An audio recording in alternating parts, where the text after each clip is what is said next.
जब देश में ईंधन खत्म हो गया तो लोग सड़कों पर आ गए। जब देश में पेट्रोल डीजल का संकट खड़ा हो गया तो लोग सड़कों पर आ गए।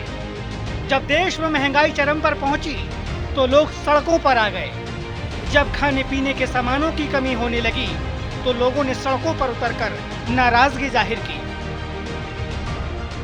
जब देश में बिजली संकट गहरा गया, जब देश अंधेरे में डूब गया तो लोगों ने हाथों में मशाल थाम लिया, सड़कों पर आंदोलन खड़ा कर दिया। आज हालात बदतर हो चुके हैं। हर तरफ बस हंगामा ही हंगामा है। प्रधानमंत्री महिंद्रा राजपक्षे फरार हैं। मंत्री जान बचाने के लिए छिपते फिर रहे हैं। श्रीलंका में आर्थिक संकट बहुत गहरा गया है। राष्ट्रपति गोटबाया राजपक्षे के पास भी फिलहाल कोई मास्टर प्लान नहीं है। देश कंठ तक कर्ज में डूब चुका है।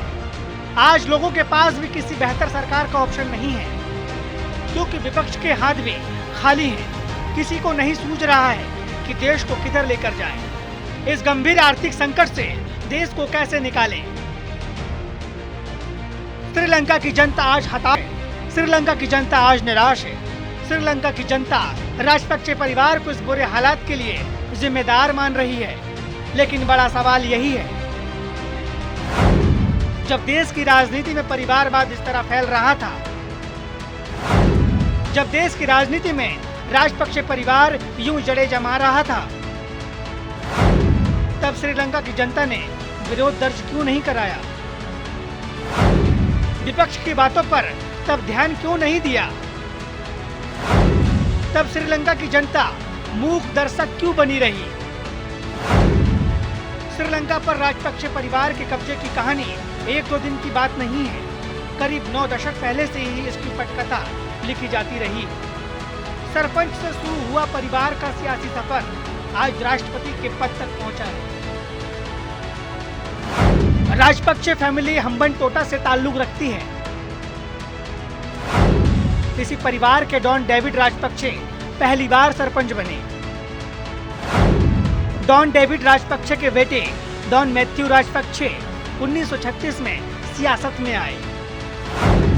हम्बनटोटा जिले से राज्य परिषद के लिए चुने गए।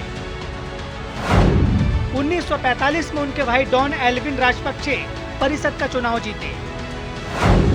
1947 में पहली बार राजपक्षे परिवार संसदीय चुनाव जीते। राजपक्षे परिवार के डॉन एल्विन लक्ष्मण राजपक्षे सांसद बने।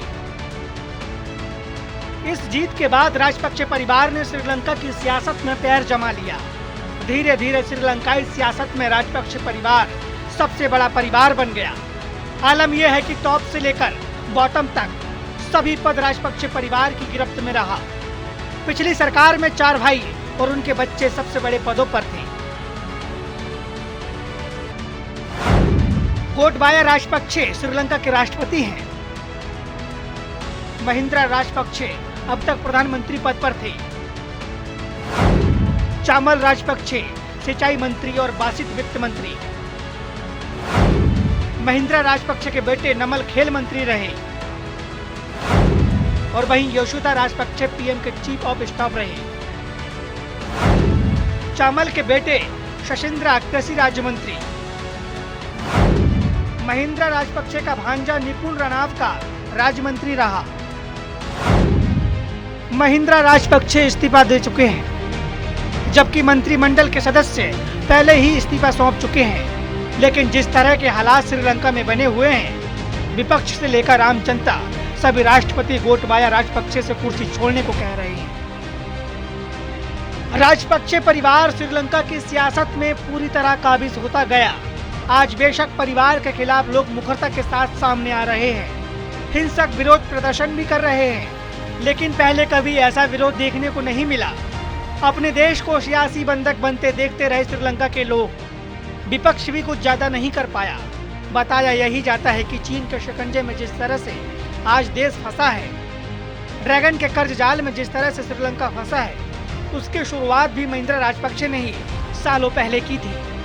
महंगे दरों पर चीन से कर्ज लेना, देश का संसाधन चीन को गिरवी रखना, महत्वपूर्ण फैसले चीन के प्रभाव में लेना लगातार राजपक्षे परिवार के इशारों पर जारी रहा। यही वजह है कि आज श्रीलंका कराह रहा है। ड्रैगन के साथ साथ राजपक्षे परिवार के सियासी पकड़ से बाहर निकलने के लिए झटपटा रहा है। लेकिन श्रीलंका के लोगों को फिलहाल भविष्य निकट में राहत मिलने के आसार नहीं दिखाई दे रहे।